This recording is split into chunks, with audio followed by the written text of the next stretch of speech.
Perawatan kritis adalah ditujukan kepada pasien dengan spektrum penyakit yang luas. Ini memiliki penyebut yang sama dari ditandai eksaserbasi penyakit yang ada, penyakit baru akut yang parah, atau komplikasi parah dari penyakit atau perlakuan. Merawat pasien kritis dapat melibatkan berbagai tantangan etis dan praktis.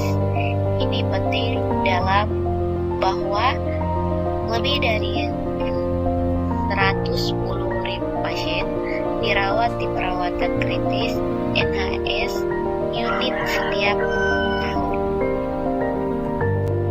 Profesi keperawatan mempunyai kontrak sosial dengan masyarakat, yang berarti masyarakat memberi kepercayaan kepada profesi keperawatan untuk memberikan pelayanan yang dibutuhkan.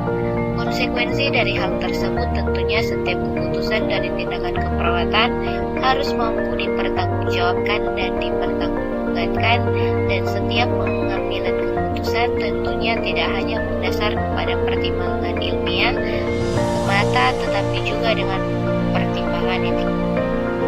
Aspek legal etik dalam keperawatan kritis yang pertama, area hukum.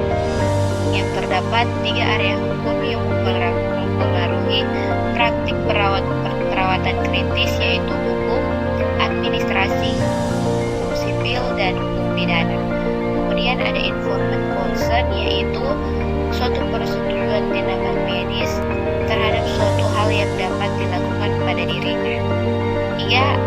Ada dokumentasi, di mana Kepala menyatakan bahwa tidak melakukan dokumentasi berarti tidak benar-benar melakukan keperawatan.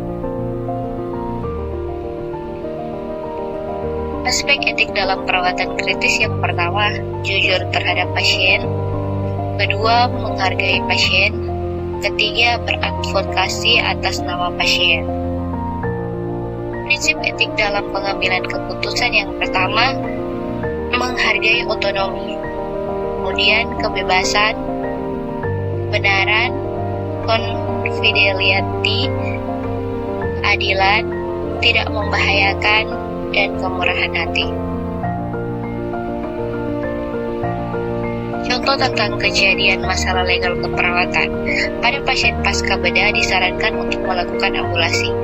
Perawat secara drastis menganjurkan pasien melakukan mobilisasi berjalan terhadap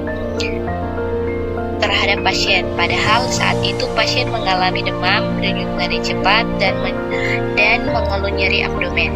Perawat melakukan ambulasi pada pasien sesuai dengan rencana keperawatan yang telah dibuat tanpa mengkaji terlebih dahulu kondisi pasien.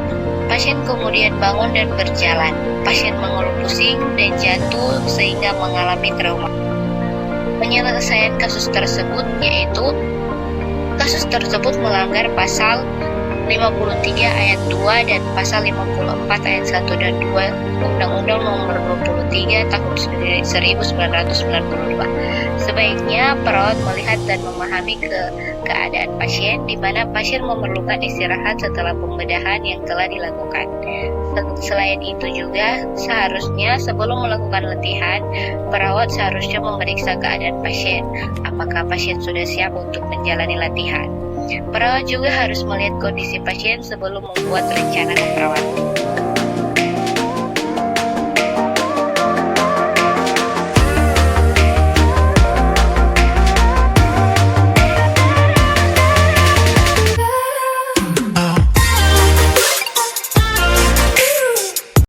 Universitas Pembangunan Indonesia Manado memiliki 6 fakultas dengan program studi, yaitu Fakultas Pertanian, Prodi Agribisnis, Fakultas Hukum, Prodi Hukum, Fakultas Teknik, Prodi Teknik Elektro dan Teknik Sipil, Fakultas Ilmu Sosial Ilmu Politik, Prodi Ilmu Politik, Fakultas Sastra, Prodi Sastra Inggris, Fakultas Keperawatan, Prodi Ilmu Keperawatan, dan Profesi Nurse.